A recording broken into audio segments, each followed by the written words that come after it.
আজকে আমরা উইন হইছি, কিন্তু ছাত্রলীগ এখনো ঘুরে, এখনো পোস্ট করে। আজকে আমার আগুন জ্বলে, তারা বলে যে সমান সমান হয়ে গেছে, তুমি ধানমন্ডি পড়ছো, তোমার বাড়ি পড়ছে। তাহলে এই বিপ্লবী সরকার কি, তার কাজটা কি, সে কি করলো? ফ্রন্টে থেকে যারা আমরা আন্দোলন করলাম, আমাদের ঘর বাড়ি নাই, তাহলে নিরীহ মানুষের কি থাকবে? আমার কথা ভাই একটাই, আমি জীবন ঝুঁকি রেখে আমার বাবা ভাইয়ের কান্না শুনেছি দুইবার।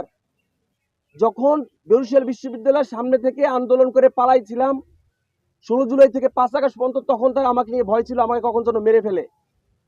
সেই কান্না শেষ হয়ে গেছে 5 আগস্ট, হাসিনা পালাই গেছে। গত রাতে আবার আমি কান্না শুনলাম যে ঘর বাড়ি শেষ। তাহলে এই সরকারকে কেন বসাইলাম? আমার কথা কাট টু কাট ক্লিয়ার, আমি পেঁচাইতে চাই না ভাই।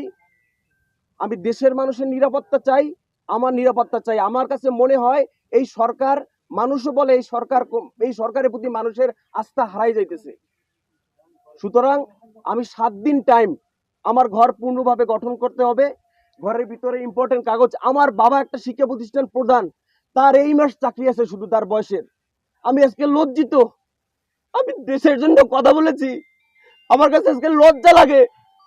আমার বাবার চাকরি এই ফেব্রুয়ারি মাসের 25 সালের ফেব্রুয়ারি মাসে 25 তারিখ মনে হয় চাকরি শেষ, 28 তারিখ শেষ।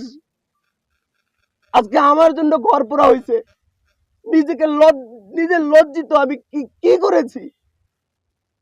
স্বৈরাচারের বিপক্ষে আমি কথা বলেছি, স্বৈরাচারের বিপক্ষে জীবন ঝুঁকি নিয়ে আমি কথা বলেছি, দেশের মানুষের জন্য আমি কথা বলেছি। হাসিনা তো বলছি ধানমন্ডি যারা পড়াইছে তাদের বাড়িঘর পুড়িয়ে দেওয়া হবে।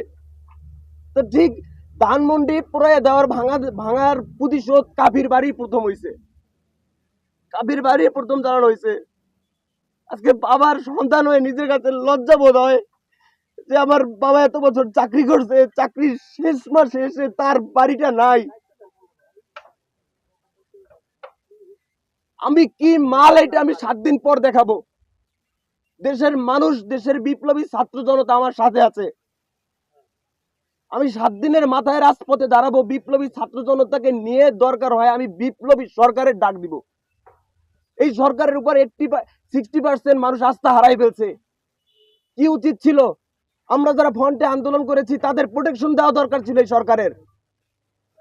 ধানমন্ডি 32-এ বুলডোজারের সামনে স্লোগান দিছি, তার উচিত ছিল না? যারা ফ্রন্টে থেকে স্লোগান দিচ্ছে, মিছিল করছে, মিটিং করছে, যারা জুলাই আগস্টে আন্দোলন করছে, তাদেরকে আলাদাভাবে কেয়ার করার কখনো চাইছি?